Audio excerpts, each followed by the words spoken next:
Hi friends, welcome to our channel. Bigg Boss season 8లో final week అయితే చేరుకుంది. ఈ యొక్క ఫైనల్ వీక్లో ఎవరైతే విన్నర్ అవుతారో వారికైతే యొక్క కప్పును అందించడానికి అయితే మనకైతే చిరంజీవి రాబోతున్నట్లయితే సమాచారం అయితే అందింది. ఇక వాటి గురించి ఫుల్ డీటెయిల్స్ అయితే ఈ వీడియోలో మనం తెలుసుకుందాం. మీరు ఇలాగే ప్రతిరోజు Bigg Boss season 8 live updates, live voting result తెలుసుకోవాలి అనుకుంటే మన ఛానల్ని సబ్స్క్రైబ్ చేసుకుని ఈ వీడియోని ఒక లైక్ చేయండి. ఇక అసలు విషయానికి వచ్చినట్లయితే బిగ్ బాస్ సీజన్ 8లో మనకైతే విన్నర్ని డిసైడ్ చేయడానికి అయితే చిరంజీవి గారు అయితే గెస్ట్గా రాబోతున్నట్లయితే సమాచారం. దానికి సంబంధించిన కొన్ని వార్తలు అయితే ప్రస్తుతం సోషల్ మీడియాలో హాట్ టాపిక్గా మారింది. దీని గురించి మరి స్టార్ మా అయితే స్పందించాల్సి ఉంది. ప్రస్తుతం చిరంజీవి గారిని అయితే అప్రోచ్ అయినట్లు, చిరంజీవి గారు అయితే గెస్ట్గా వచ్చి కప్పును అయితే అందించబోతున్నట్లయితే సమాచారం.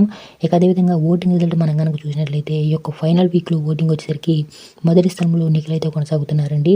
ఇక రెండవ స్థానంలో గౌతమ్ కృష్ణ, మూడవ స్థానంలో ప్రేరణ, నాలుగవ స్థానంలో నబీల్, ఐదవ స్థానంలో అవినాష్ అయితే కొనసాగుతున్నారండి. ఏ క్షణమైన ఓటింగ్ రిజల్ట్ మారే అవకాశం అయితే ఉంది. మీ ఫేవరెట్ కంటెస్టెంట్ ఎవరో కామెంట్లో కామెంట్ చేయండి. ఈ యొక్క బిగ్ బాస్ సీజన్ 8 ఎవరు విన్నర్ అవుతారో కూడా కామెంట్లో కామెంట్ చేయండి. Bigg Boss live updates, live voting result కోసం మన ఛానల్ని సబ్స్క్రైబ్ చేసుకుని వీడియోని ఒక లైక్ చేయండి.